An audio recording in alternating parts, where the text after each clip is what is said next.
फसवणूक कशी केली जाते ग्राहकांची पुढे सांगतो, व्हिडिओ पूर्ण बघा. हे आता एक नवीन पॅटर्न आलेले आहेत बघा, सगळे मुलींचे सगळे क्रॉप टॉप जे आहेत ना, वरचे जीन्सवरचे बॅगीवरचे, आता सगळ्या पॅन्टवरनं चालणारा नवीन पॅटर्न आहे सगळा. टोटल माल अवेलेबल आहे. संगीता कलेक्शन जांबुटीमध्ये यायला लागतं खरेदीला. टॉपचा विषय आहे खानापूर तालुक्यात.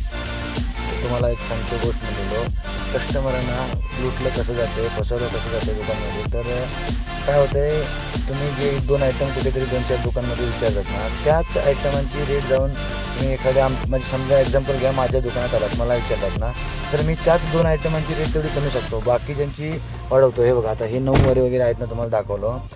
ह्या आयटमांची रेट कमी सांगितलो ना, बाकीच्या ह्या तुम्हाला काठपदर साड्या वगैरे दिसतात बघा, ह्यांच्या रेटमध्ये तुम्हाला लेणं घेणं दिसतंय. कुठलेही 2-3 आयटम असतात ना, ते दुकानदार कमी सांगतो रेट, बाकीच्या रेटमध्ये तुम्हाला मारतो. तर त्यासाठी तर फिक्स रेटमध्ये जायचं आहे. त्या जे कमी सांगणार असतं ना, त्यांची पण रेट फिक्स असते आणि जे जास्त रेट असते त्यांची पण रेट फिक्स असते. धन्यवाद मित्रांनो. यायला लागते खरेदीला जांबुटी.